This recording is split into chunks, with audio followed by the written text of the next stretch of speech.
We are kicking things off right now with the Chicago Cubs president of baseball operations, Jed Hoyer, laying down the playbook for the upcoming season. Hoyer is preaching patience on big trades, but he has the team in a prime position to strike. We dive into how Hoyer is managing the pitching staff, the rotation, and the bullpen as the team navigates injuries and the looming trade deadline. Stop using your finger for notes, sketches, and edits. This Jam Jake stylus pen gives your iPad a smoother, more precise writing feel with palm rejection so your hand can rest naturally on the screen. It charges fast, works for hours, and comes with replacement tips. Perfect for school, work, or creative projects. Check the link in the comments to grab it on Amazon. Next up, we look at the incredible on-field drama unfolding as the Chicago Cubs have delivered back-to-back walk-offs against the Cincinnati Reds. Michael Conforto capped off a ninth-inning rally, and Michael Busch drove in the game-winning run in the 10th inning. This is a historic run, and we break down exactly what made these two walk-off victories so unbelievably crazy. The search for reinforcements continues as the Chicago Cubs explore potential moves in the bullpen. We examine the opportunity to buy low on experienced reliever Griffin Jax, who has shown great production recently, and whether the Cubs should pursue this veteran to bolster their depth before the trade deadline arrives. Finally, we look at another blow to the Chicago Cubs pitching staff as Matthew Boyd heads to the injured list following a freak incident. Manager Craig Counsell confirmed the meniscus injury and discussed the immediate impact on the rotation, including the need to fill in around Boyd. Stay with us, because we have more breaking news coming up. The Chicago Cubs are riding a significant wave of momentum, currently sitting 2.5 games ahead of the St. Louis Cardinals and atop the NL Central standings. The team is on track to extend a 7-game winning streak, looking to finish off their second consecutive sweep against division rivals, the Cincinnati Reds, on Wednesday night. In discussions regarding the team's pitching staff, Cubs president of baseball operations, Jed Hoyer, emphasized a cautious approach to major personnel moves. Speaking with Patrick Mooney of The Athletic, Hoyer stressed patience, noting that while the team is positioned to strike, they must prioritize internal development. He stated, "It's going to be a summer of working through our internal guys, but external is going to be a real thing as we go on. It's also May, and it takes a while for those things to happen. We've been looking really consistently for small transactions, but anything bigger is going to have to wait. We're going to have to get healthy and handle those things internally." This sentiment aligns with the current injury landscape. Sophomore starter Cade Horton is out for the season following Tommy John surgery, and left-handed starter Justin Steele has suffered a setback, keeping him sidelined until at least the All-Star break. Additionally, 7 relievers, including Porter Hodge and Hunter Harvey, remain on the injured list. Despite these setbacks, the starting rotation maintains 5 players, with Colin Rea providing support in the back end. Ben Brown has emerged as a key bullpen figure following the relief injuries, and Daniel Palancha remains locked in for the 9th inning.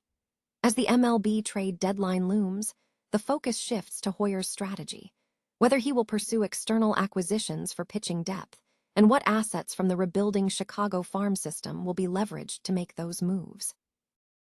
The Chicago Cubs have captured a significant momentum swing in their series against the Cincinnati Reds, securing a back-to-back victory in dramatic walk-off fashion. The Cubs' latest win extends their home winning streak to an impressive 13 games, the longest run since 2008. The intensity of the wins has been palpable, with both victories coming in the final moments. On Monday, Michael Conforto delivered the decisive blow, hitting a game-winning home run in the 9th inning to seal a 5-4 victory. The excitement continued Tuesday night when Michael Busch stepped up in the bottom of the 10th inning, hitting a single to drive in the winning run. These consecutive walk-offs mark a notable achievement, as it is the first time since 2021 that the Cubs have secured 2 consecutive wins via this method. Adding another layer of coincidence, these walk-off performances occurred on May 4th and May 5th, the same dates as the Cubs' previous 2 walk-off wins against the Los Angeles Dodgers in 2021. The 2021 sequence involved a walk-off single by David Bote in a doubleheader and a subsequent walk-off single by Anthony Rizzo. Heading into this series win, the Cubs maintain a strong 20-12 record, solidifying their position at the top of the NL Central. The team now looks to extend this winning streak to 8 games on Wednesday night as Colin Rea takes the mound for the upcoming contest. The Chicago Cubs are reportedly eyeing a potential bullpen acquisition before the trade deadline, targeting experienced reliever Griffin Jax from the Tampa Bay Rays. Analysts suggest that while the Cubs have solid options in the bullpen, depth is crucial for a potential postseason run, making an opportunity to buy low on an experienced arm and attractive prospect. Jax has shown potential, evidenced by his strong performance in the 2024 season, when he recorded an ERA of 2.03 over 72 games for the Minnesota Twins, including 10 saves. Currently, Jax is struggling, having given up 8 earned runs in just 13 games pitched, which presents the Cubs with a chance to acquire a player who could become a reliable option. Jax is viewed as a wildcard with the skill set to serve as a valuable back-end bullpen arm. For the Rays, the situation is complex. While the reliever has explored a transition to a starting role, Tampa Bay has a history of being hesitant to trade veterans, regardless of team standing. However, the possibility of a trade remains open, especially if the Rays' current hot start continues. For the Cubs, adding Jax could instantly improve their bullpen depth. While adding a starter is not the most urgent need, Jax could offer flexibility, potentially being used as an arm that consistently pitches beyond a single inning. The consensus is that if the Rays are willing to move the veteran, it would be a worthwhile deal for Chicago to secure immediate bullpen reinforcement. Despite the potential, the likelihood of a trade is tempered by the Rays' current contention, suggesting that while Jax is being monitored, he may not be an immediate target. However, the report emphasizes that if the Cubs see an opportunity to acquire a player at a reduced cost, they must act quickly before the trade deadline.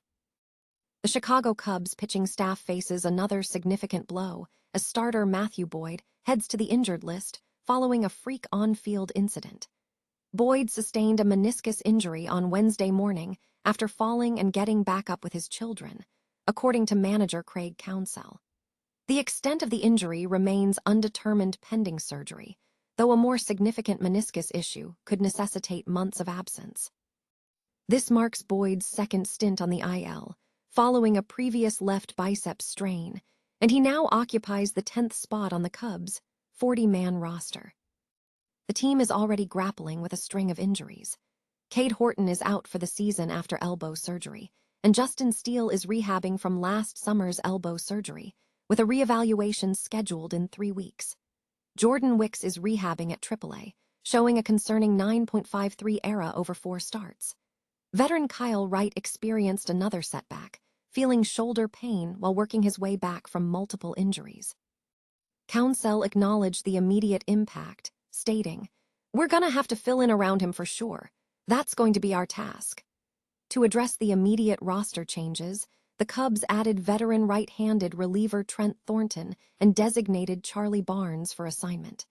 While Javier Assad is a potential bullpen option, the starting pitching depth has been severely compromised. Despite the setbacks, the Cubs are looking toward internal solutions. Ben Brown has emerged as a critical asset in the bullpen, posting a 2.1 ERA in 25-23 innings. Other pitchers like Shota Imanaga, Jameson Talon, and Edward Cabrera are showing positive form, with Cabrera consistently delivering quality starts. However, the team recognizes that reinforcements may be necessary. Counsell emphasized a forward-looking approach, stating, "There's no benefit to doing that. This is an opportunity for somebody."